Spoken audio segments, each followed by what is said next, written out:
Welcome to Yates Makes, a really quick video for you today on the fun you can have with making a collagraph to then use as a stamp with your Gelli plate. So here's my quick design, cutting it down with a craft knife, scalpel, cutting my border shape first, lifting that off, and once that's removed, it's as simple as chopping the rest of my shapes down.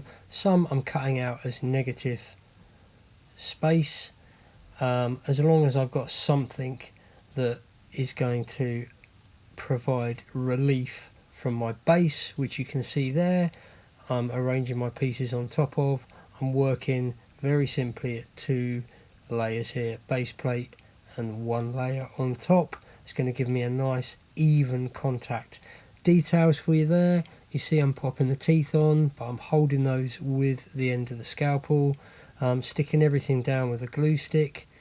Fiddly bits are good fun, again using the end of the scalpel. Right, inking up. So I've inked up a really thin layer of blue acrylic and pressed that stamp down. Now I'm pressing lightly here, but I'm just trying to make sure all areas make good contact. You'll see I've added a little kind of tab on the back just to help me lift that off without digging my fingers underneath and disturbing the print.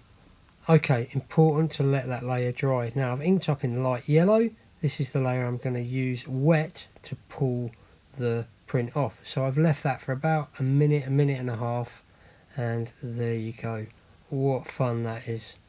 If you're interested, I have just uploaded a video on pop kind of imagery and collagraph, more complex techniques, but equally loads of fun. Check that out too.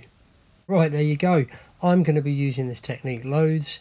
If you've enjoyed the video, got something from it, remember, like, share, subscribe, comment below. I'll see you soon for another video. Ta-ra.